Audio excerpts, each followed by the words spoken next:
My Breath by Anneka Hess. It hadn't looked haunted from the Airbnb listing. A last-minute booking to break up a long journey, and here she was, driving through the last hours of October, content and relaxed, despite the mountain of work ahead. Flashes of rolling countryside, gold and glistening in the autumn sun, flickered between the trees as she navigated the narrow lane. A single cloud drifted across the sky, shadowing the light, and in an instant, the wind rose from nowhere, bringing with it the unexpected scent of lavender. Jen gripped the wheel tighter as a sudden gust dashed a shield of leaves across her windscreen. She slammed on the brakes.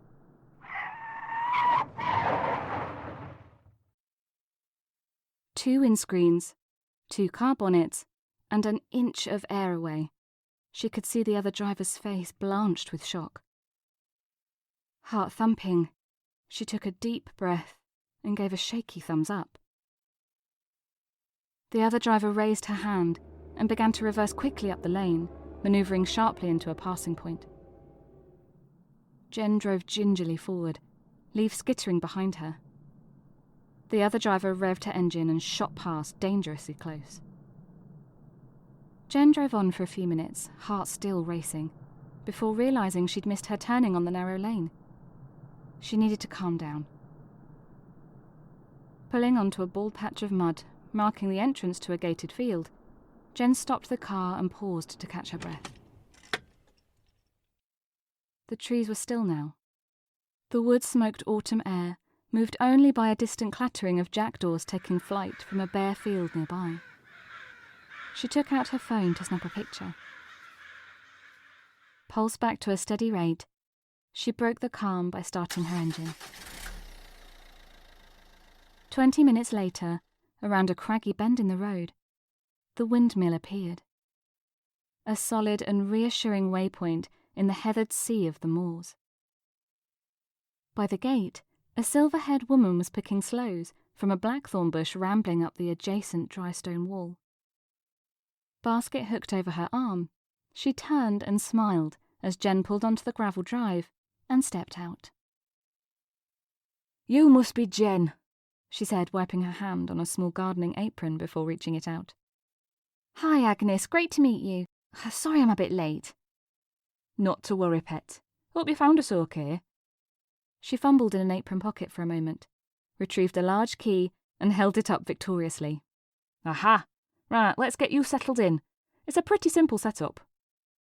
Agnes wrestled the key in the lock.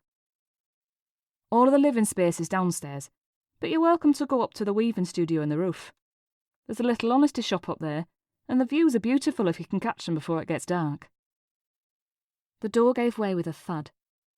"Ah, there we are. After you," Agnes said. Jen stepped through the door and gasped. High above the broad round room, the wooden guts of the old mill sat proudly in the air. Wound around the wheels in an elaborate web were coils of coarse wool in earthy autumnal tones, while hanks of spun yarn hung like acorns in the air around them, drifting in the breeze from the open door. "I've never seen anything like it." "There isn't really anything like it. Not that we know of, and we've been around a while," Agnes laughed. "It was built to my ancestors' design back in the 1700s. She was a weaver and a bit of a genius. A great businesswoman and a healer by all accounts. The locals were a jealous bunch, and always accusing her of blessing or cursing them. But her woolen tinctures were so good, they still kept coming back for more anyway." Jen was still looking up into the mass of wheels and cogs, trying to unpick the path of each jewelled skein with her eyes. "Does the mill still run? The colours are still so bright." "Not these days. The only breath of fresh air through the place now comes from our guests," Agnes said. "The mechanisms have been locked up for years, sadly. Maybe we'll be able to restore it one day, but, you know." She shrugged and nodded to a spinning wheel by the fire. "The holiday rental and hand spinning only bring in so much between them. Still, can't complain. I should be getting these back to the kitchen anyway." She shook the basket. "I'll leave you to enjoy the peace and quiet. I'm in the cottage up there on the hillside. She gestured to a small stone building, its glowing windows peeking out between distant trees. You'll struggle for a signal here, but if you need anything, come up any time. Thanks, Agnes. I'm sure I'll be fine. I still can't believe you fitted me in at such short notice. Thank you again. Ah, yes. Normally we'd be all booked up, but unfortunately the lady before you had to leave in a bit of a rush. Her loss is your game, pet. I'm sure you'll have a lovely evening. She smiled again and closed the door behind her. The crunch of her boots on the drive muffled by the thick wood. Jen stood in the middle of the mill, overnight bag and drawing case still on her shoulder. Right of the door, a rustic kitchen curved against the wall, its shape mirrored by the farmhouse table, where flowers and foliage sprouted from a jug in its centre. Large mason jars lined the shelves, while bundles of herbs and flowers hung from a wooden rack suspended above the table by an elaborate system of ropes and pulleys. She wondered if the ropes were homespun too. To her left, a pair of sunken armchairs and a small sofa circled a fireplace with a log burner set comfortably inside. Dropping her bags in one of the armchairs, she went to explore the bedroom, hidden from view by heavy curtains woven in the colours of the moorland. As she stepped towards them, a feeling of isolation and unease began to spread through her. A creeping sense of being watched. Don't be silly, she told herself. This is what you came for. A picture flashed through her mind of her girlfriend and their schnauzer safely home and likely both snoring on the sofa by now. She sighed, shooting a quick glare at the drawing case before returning her attention to the bedroom. Taking a deep breath, she reached towards the fabric and pulled it aside. Beyond the curtain, a shape moved in the dark. Jen leapt and dropped the curtain, taking a few seconds to fully process what she'd seen. Then, bursting out into nervous laughter, she lifted the curtain again and walked into the cosy bedroom, shaking her head at herself in the large mottled mirror on the wall ahead. The metal-framed bed beneath it seemed small, but the knitted counterpane looked inviting. The frame creaked as Jen gave the bed a test bounce, resisting the urge to just lie down and nap. Maybe just for a second. The jarring sounds of creaking wooden wheels and ancient cogs grinding together jolted her awake.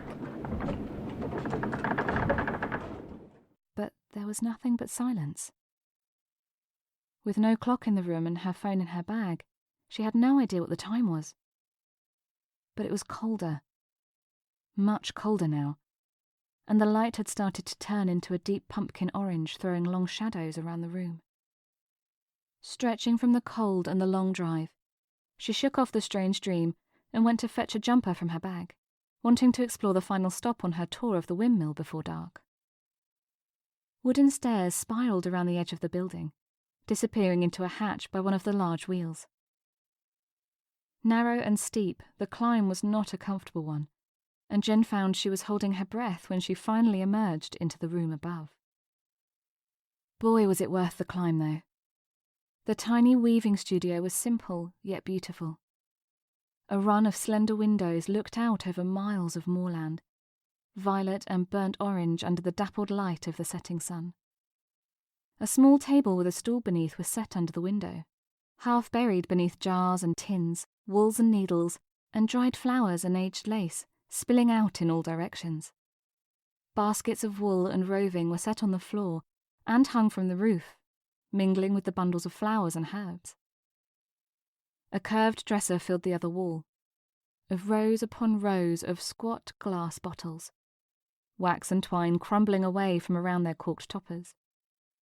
On its widest shelf was a basket of neatly wound skeins of wool, bundled around a collection jar, each tied with a small piece of ribbon and a sprig of lavender. A sign read, "Hand spun at the old mill, £2 per skein." Most of the bundles were browns and coppers, but a single skein in a beautiful deep purple nestled in one edge of the basket. Jen felt in her pocket. Oh, darn it! She turned to make the long climb down to fetch her purse. As she turned, She caught her foot on a basket and grabbed the dresser to steady herself. Watching in horrified slow motion as a bottle rocked and slipped over the edge, followed by the smash of breaking glass. She moved the basket to check the damage. The neck had snapped clean off the bottle and lay surrounded by glistening slivers of glass and wax, tiny lavender flower heads scattered wide beneath the debris.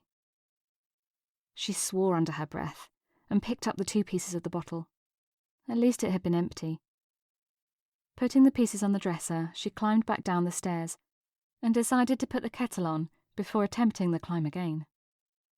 Lights on and kettle set to boil, Jen opened her drawing case and took out the wad of illustrations covered in post-it notes, waiting for her attention. Setting them down on the table, she checked the kettle, grabbed £2 coins from her bag, and climbed up the stairs to set them down in the collection jar and pick up her wool. By the end of the climb back down, she was breathless and very much looking forward to the tea. Taking a mug from a hook hung neatly under a shelf, she was about to drop in a tea bag when something caught her eye. She turned the mug on the countertop. A small sprig of lavender fell out. Must have fallen from one of the bundles over the table, she thought, eyeing them suspiciously before going to rinse out the mug, wondering how often bits of leaf or bark or unsuspecting spiders fell out of them. Tea freshly made, she put the mug on the table, lining up its base with one of the many water rings in the wood. The ghosts of teacups passed. A slight breeze slid through the kitchen window frame, gently tossing the papers and shivering the flowers. With no further excuse to avoid it, she got to work editing her illustrations, hunched over the table as the last of the daylight outside dimmed to night.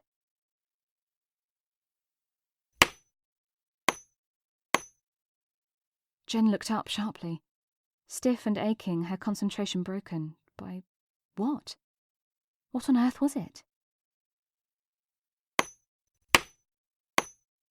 She sat still as a rock, barely breathing, listening, trying to get a sense of where the rhythmic noise was coming from.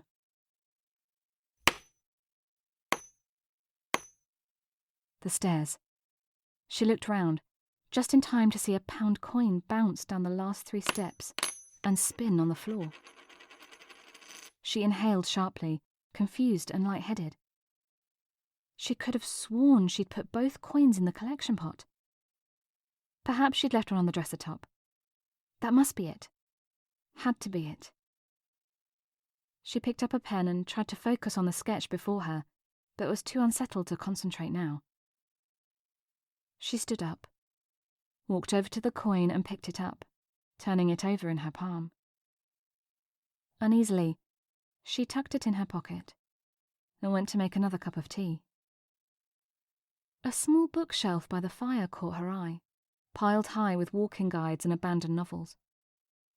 Picking out a photo book of the local scenery, just the right level of distraction, she settled in one of the high-backed armchairs and wrapped herself in a blanket. Barely a few pages in, she began to feel heavy, her eyelids falling.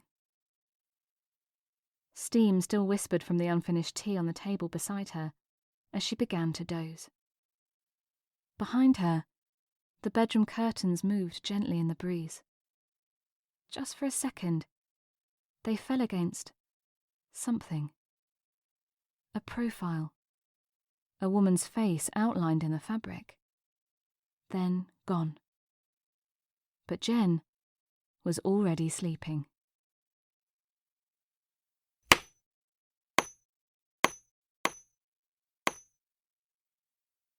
The noise disturbed her dream. The creaking of wood, a breeze against her skin, and the breathless feeling of something wound tight around her chest. Her throat sandpaper dry and lungs empty.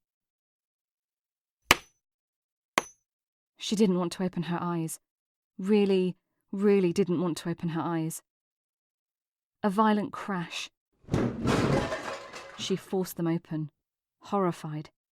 The heavy kitchen table was flipped on its side, flowers strewn across the floor, and her illustrations whipped up into the air by an impossible gale. The shadow of non-existent sails rapidly passed the windows, faster and faster, and she dared to look further up. The wheels and cogs of the old mill flew around above her, a whirlwind of splintered wood and paper and wool and the sound of a coin being placed on the table beside her. She squeezed her eyes shut tight and screamed. She was still in the chair when Agnes brought the breakfast basket around the next morning. Wool wound tightly around her, unable to speak. A pound coin and an empty bottle sat on the table beside her, a small scrap of wool plugging the neck. Agnes sighed and disappeared back outside, returning moments later with a pair of rusty gardening secateurs. Carefully but firmly, she began to cut away the wool. Finally free, Jen shakily grabbed for her handbag and stumbled towards the door, gasping. Scrambling to her car, she sought desperately in her bag for the keys and pulled them out, but the key rings were caught in a tangle of purple wool. She dashed the wool to the gravel. Shaking hands struggled to get the key in the ignition, but the engine finally burst into life, and she lurched out onto the road. Far behind her, a shadow passed across the highest window of the mill, humming quietly, with just the whisper of a smile on her lips. Agnes corked the last bottle and bound a sprig of lavender against its neck, the coarse wool running deftly between her fingers. The crushed flowers breathed their scent into the air as she placed the bottle on the dresser with the others. In the grey light of the new morning, she surveyed the rows of matching bottles, satisfied. One lost, one gained. Not enough. Never enough. But still, it would see them through the winter. "You nearly went too far again," she said aloud to the quiet room. "We'll have to close for the season if you can't keep your temper in check." A breeze slunk between the bottles, the thick glass clinking gently. "I said no. Too many close calls this year. We've enough to keep the mill spinning till spring. Go on now and leave her be. You've taken enough." The bottle shook more violently, and the window slammed open. The wind raged down the narrow lane below, shuddering through each tree in turn, a wave of leaves tumbling in its wake. In the rearview mirror, they raced closer and closer, cascading across Jen's car just as it rounded a corner, narrowly missing a Mini coming from the opposite direction. The solo Mini driver shook her head and drove on, barely noticing her car, beginning to fill with the scent of lavender.